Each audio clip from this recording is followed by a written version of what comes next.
Bismillahirrahmanirrahim. Assalamualaikum warahmatullahi wabarakatuh. Alhamdulillah. Alhamdulillahi rabbil alamin. Wabihi nasta'inu ala umuri dunya waddin. Wassalatu wassalamu ala asyrafil mursalin Sayyidina Muhammadin wa ala alihi wa ashabihi wa man tabi'ahum bi ihsanin ila yaumiddin, amma ba'd. Sahabat beriman dan kepada seluruh pemirsa sahabat Quran Online dimanapun Anda berada, ya, segala puji bagi Allah atas segala nikmat yang Allah berikan kepada kita semua. Salawat serta salam senantiasa kita haturkan kepada junjungan kita yang mulia baginda Rasulullah sallallahu alaihi wasallam. Allahumma salli alaihi wa ala alihi wa ashabihi. Sahabat beriman, insyaallah pada video kali ini kita akan membahas tentang larangan-larangan dengan sebab haid atau hal-hal yang diharamkan dengan sebab haid. Ya, karena kemarin ya ada di antara saudari-saudari kita yang bertanya, ya, ketika seseorang itu haid atau mengeluarkan darah haid, apakah ia diperbolehkan untuk membaca Al-Qur'an? Ya, ada juga yang bertanya ketika seseorang itu mengeluarkan darah haid, apakah ia diperbolehkan untuk berzikir, untuk bersolawat, untuk bertasbih. Ya, ada juga yang bertanya ketika seseorang itu mengeluarkan darah haid, apakah ia diperbolehkan untuk berpuasa, ya, dan sebagainya dan sebagainya. Ya, maka perlu kita mengetahui hal-hal apa saja yang dilarang dengan sebab haid agar ya kita tidak timbul lagi keraguan atau timbul lagi was-was ya setelah kita mengetahuinya nanti. Ya, karena ya kewaswasan itu timbul dari ya diantaranya timbul dari ketidaktahuan kita terhadap sesuatu, ya, sehingga kita was-was. Ya, seperti tadi seorang wanita yang haid, ya, dia akan melakukan suatu amalan seperti berzikir misalnya, bersolawat. Ya, kadang timbul rasa was-was di dalam hati itu karena kita tidak mengetahui apakah itu diperbolehkan atau tidak.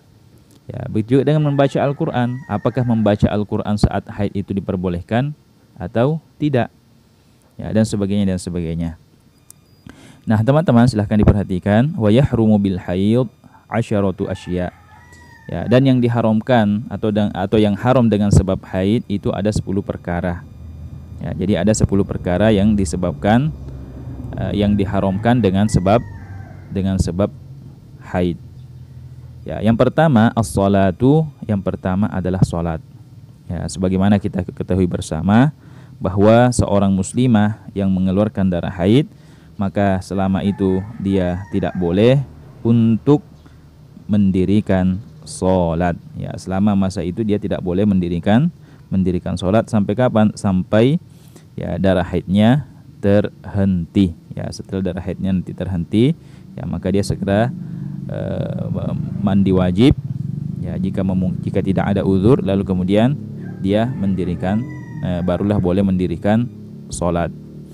Ya, itu yang pertama yang diharamkan dengan sebab haid adalah salat. Ats-tsani, yang kedua, at-tawaf, ya, bertawaf. Ya, jadi larangan keenam ini adalah tawaf. Ya, Rasulullah Shallallahu alaihi wasallam menyebutkan ya bahwa persyaratan kesucian tawaf itu sebagaimana ya dalam salat. Ya, sebagaimana diriwayatkan oleh Al-Imam Al-Hakim, Rasulullah sallallahu alaihi wasallam bersabda, "At-tawafu bil bait salatun." Tawaf di Baitullah itu sebagaimana salat. Ya, illa annallaha ahalla lakum fihil kalam. Hanya saja Allah Subhanahu wa taala ya ketika tawaf ya membolehkan untuk berbicara. Ya, faman takallam fala yatakallam illa bi khair. Maka barang siapa yang berbicara ketika tawaf, ya maka hendaknya ia mengucapkan hal-hal yang baik. Ya, jadi syarat kesucian dalam tawaf itu sebagaimana salat. Ya, termasuk wanita, sebagaimana tadi wanita yang haid tidak diperbolehkan untuk mendirikan salat, ya maka begitu juga wanita yang haid tidak diperbolehkan untuk melakukan tawaf di Ka'bah atau di Baitullah. Ya, kemudian yang ketiga, ats-tsalitsu, yang ketiga, Ya, yang diharamkan dengan sebab haid adalah massul mushaf, ya, menyentuh atau memegang mushaf Al-Qur'an. Ya, jadi seorang wanita yang haid itu tidak diperbolehkan untuk menyentuh atau memegang mushaf Al-Qur'an. Ya, kecuali darurat, ya, sebagaimana yang disampaikan oleh guru kita Buya Yahya, kecuali darurat. Contoh, ya, ada mushaf Al-Qur'an yang jatuh atau ada lembaran mushaf Al-Qur'an yang tertiup angin jatuh ke lantai. Ya, yang mana apabila tidak diambil dikhawatirkan akan diinjak atau dirusak kehormatannya oleh seseorang. Ya, maka pada saat itu seorang wanita yang haid diperkenankan untuk mengambil atau memegang mushaf itu, lalu kemudian mengambilnya, meletakkannya di tempat yang terhormat. Ya, jadi itu dalam masalah menyentuh atau memegang mushaf Al-Qur'an. Ya, dalam keadaan normal, ya, itu tidak diperkenankan. Ya, tidak diperkenankan. Ya, sama dengan yang berhadas kecil, ya. Ya, jangankan berhadas besar, berhadas kecil saja, ya, kita tidak diperkenankan untuk menyentuh atau memegang Al-Qur'an. Ar-rabi'u, yang keempat, yang diharamkan dengan sebab haid, hamluhu, membawa mushaf. Ya, membawa mushaf Al-Qur'an itu tidak diperkenankan bagi wanita yang mengeluarkan darah haid. Ya, kecuali, ya, mushaf tersebut dibawa beserta barang-barang yang lainnya. Contoh, kita punya ransel, punya tas, ya. Ya, di dalam tas tersebut ada mushaf Al-Qur'an. Ya, akan tetapi ada juga barang-barang yang lainnya. Ada buku, ada pakaian. Ya, mungkin di situ ada juga cemilan, ada makanan. Ya, dan kita niatnya untuk bukan hanya murni untuk membawa Al-Qur'an saja, akan tetapi kita niatnya juga membawa barang-barang tersebut. Ya, maka, ya, kalau seperti itu diperkenankan. Ya, diperkenankan. Ini bukan masalah menyentuh, ya, ini membawa. Tadi kalau menyentuh, ya, itu tidak boleh kecuali darurat. Tapi kalau masalah membawa Al-Qur'an ini, ya, itu disebutkan oleh guru-guru kita, ya, bahwa boleh membawanya jika disertai dengan barang-barang yang lain dan kita niatnya bukan niat membawa Al-Qur'an saja. Ya, akan tetapi niatnya boleh membawa Al-Qur'an dengan membawa barang-barang, atau niatnya membawa barang-barang saja tanpa meniatkan membawa mushaf, atau meniatkan membawa secara mutlak tanpa menentukan apakah dia niatnya membawa Al-Qur'an atau membawa barang-barang. Ya, yang tidak boleh itu jika diniatkan membawa Al-Qur'an saja. Ya, jadi itu yang keempat yang dilarang dengan sebab haid. Ya, hamlul mushaf, ya, membawa mushaf Al-Qur'an, ya, dengan, ya, penjelasannya tadi. Al-khamisu, yang kelima, yang dilarang dengan sebab haid atau yang diharamkan, yang haram dengan sebab haid, al-lubthu fil masjid. Ya, berdiam diri di dalam masjid. Ya, berdiam diri di dalam masjid. Ya, jadi seorang wanita haid itu tidak diperkenankan atau diharamkan untuk berdiam diri di dalam masjid. Ya, kecuali dalam keadaan tertentu.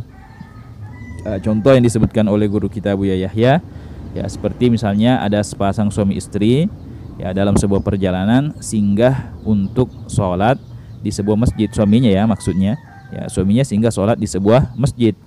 Ya, pada waktu itu sang istri ini dalam keadaan haid. Ya, tapi karena, ya, tiba-tiba misalnya turun hujan, ya, sedangkan di luar itu tidak ada tempat berteduh, ya, maka dalam kondisi seperti itu, ya, sang wanita tadi, ya, diperkenankan untuk berteduh di dalam masjid. Ya, atau misalnya suaminya singgah sholat di masjid, ya, dan sang istri tinggal di luar, ya, karena mungkin dia khawatir ada orang-orang yang akan mengganggunya atau yang akan merusak kehormatannya, ya, maka pada saat itu dia diperkenankan masuk ke dalam masjid atau berdiam di dalam masjid untuk mencari kondisi yang aman. Itu dalam keadaan seperti itu. Tapi dalam keadaan normal, yaitu dijelaskan bahwa tidak diperbolehkan. Ya, wanita yang haid tidak diperbolehkan untuk berdiam diri di dalam masjid. Ya, maka seorang yang wanita haid yaitu di dalam sholat hari raya Idul Adha atau Idul Fitri itu tetap dianjurkan menghadiri tempat sholat id. Ya, tapi yang perlu diperhatikan ya jangan sampai masuk ke dalam masjidnya. Ya, kalau bisa ya tinggalnya di luar saja. Jangan sampai masuk ke dalam bangunan masjid.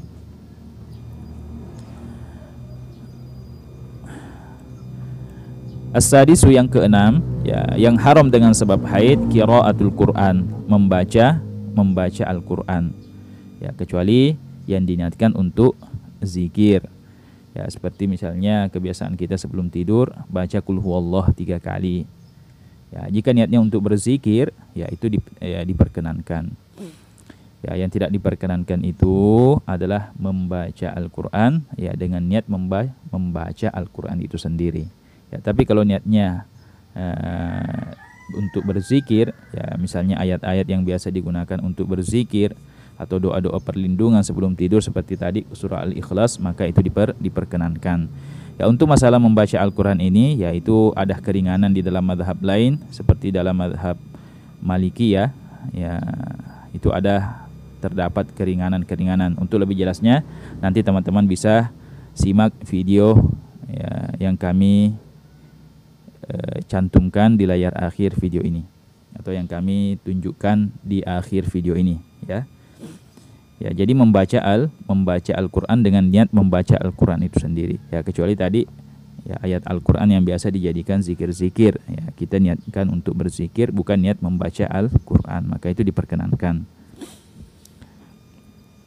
Kemudian as-sabi' yang ketujuh, yang diharamkan dengan sebab haid as-shaum, berpuasa.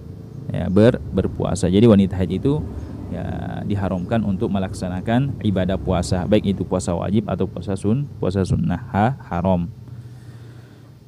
Ya, jadi kalau bulan Ramadan ya jangan menganggur ya, karena masih banyak amalan-amalan yang bisa dilakukan oleh wanita haid.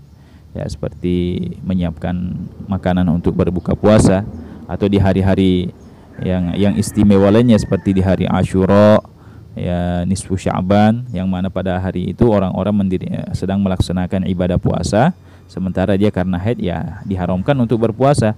Ya, tapi dia bisa mengambil alih menyiapkan makanan berbuka puasa untuk orang-orang yang berpuasa pada hari-hari tersebut agar dia juga mendapatkan pahala puasa misalnya.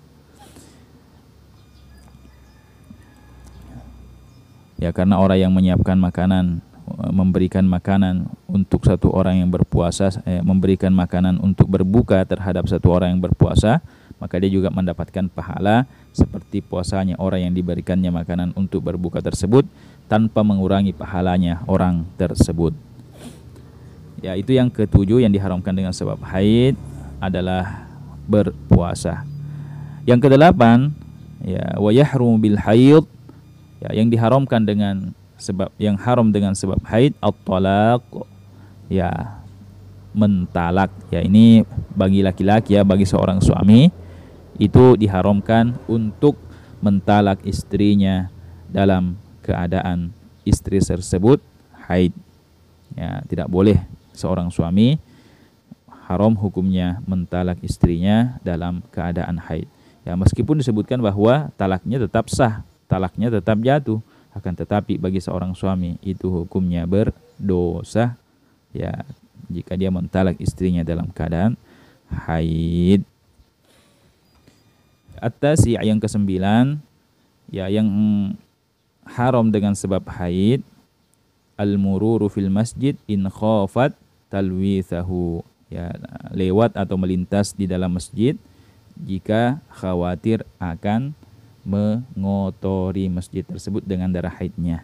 Ya, jadi melintas atau sekedar lewat di dalam masjid atau sekedar masuk sebentar lalu kemudian keluar, ya itu diperbolehkan bagi wanita haid kecuali jika dia khawatir akan mengotori masjidnya. Tapi kalau dia tidak mengkhawatirkan hal tersebut, tidak khawatir akan mengotori masjidnya karena mungkin sudah menggunakan pembalut yang aman, ya maka dia kalau sekedar lewat atau sekedar masuk saja mengambil sesuatu baru keluar, tidak menetap, ya maka itu diperbolehkan. Ya, contoh misalnya seorang istri Ya, mungkin suaminya ada di dalam masjid. Ya, mungkin dia ingin mengambil kunci mobil untuk menghidupkan AC mobilnya. Ya, ketika suaminya sedang singgah sholat, dia masuk. Ya, dia boleh masuk sekedar mengambil kunci tersebut baru keluar kembali. Ya, karena yang diharamkan itu tadi secara mutlak itu adalah tinggal atau menetap di dalam masjid. Ya, kecuali darurat tadi ya. Atau kondisi-kondisi yang kita sebutkan tadi. Tetapi kalau hanya sekedar lewat atau melintas di dalam masjid atau masuk sebentar lalu kemudian kembali, ya itu diperkenankan jika tidak mengotori masjid. Tapi jika dikhawatirkan akan mengotori masjid, ya maka sekedar lewat atau sekedar masuk sebentar pun itu diharamkan jika khawatir akan mengotori masjid. Ya, kemudian yang ke-10, al-ashir, yang ke-10 yang diharamkan dengan sebab haid, al-istimta'u bainas surrati war rukbah. Ya, bersenang-senang antara pusar dan lutut. Ya, jadi atau bersetubuh ya. Jadi seorang yang diharamkan dengan sebab haid itu adalah melakukan hubungan suami istri. Ya, maksudnya memasukkan, mohon maaf, zakarnya suami atau kemaluannya suami ke dalam kemaluannya sang istri. Ya, jika hanya sekedar bercumbu, berpelukan, berciuman itu tidak sampai ya diharamkan. Yang diharamkan itu hanya itu tadi, memasukkan yang satu itu ke dalam farjinya sang istri. Ya, jadi itulah 10 perkara yang diharamkan atau yang dilarang dengan sebab haid. Ya, jadi kepada teman-teman yang kemarin bertanya, ketika seseorang itu haid, apakah boleh bersolawat, apakah boleh berzikir? Ya, maka kita tinggal lihat saja ini, apakah di sini ada disebutkan bersolawat dan berzikir? Jawabannya tidak ada. Ya, ada yang bertanya, ketika kita haid, apakah diperbolehkan untuk membaca Al-Quran? Ya, maka kita lihat di sini, oh ternyata membaca Al-Quran itu masuk perkara yang diharamkan dengan sebab haid, kecuali ya yang diniatkan untuk zikir atau doa-doa perlindungan diri seperti membaca Qul Huwallah tadi. Ya, tapi kalau niatnya membaca Al-Quran itu tidak diperbolehkan. Ada yang bertanya, ketika kita haid apakah kita boleh berpuasa? Ya, kita lihat aja 10 poin ini. Ya, di sini ternyata masuk juga as-shaum, puasa. Berarti orang yang haid itu diharamkan untuk berpuasa. Ketika kita sedang haid, apakah kita boleh masuk masjid? Ya, kita lihat saja di sini. Ya, kalau hanya sekedar masuk boleh, tapi kalau menetap di dalamnya tidak boleh. Yang tidak boleh itu al-lubtsu fil masjid, berdiam diri di dalam masjid. Kalau hanya sekedar lewat dan tidak khawatir akan mengotori masjid dalam darah haidnya, maka kalau sekedar lewat atau masuk sebentar mengambil sesuatu baru keluar, maka itu diperkenankan. Wallahu a'lam bissawab. Ya, kepada saudara atau saudari yang bertanya, semoga menyimak video ini. Lebih dan kurangnya kami mohon maaf. Assalamualaikum warahmatullahi wabarakatuh.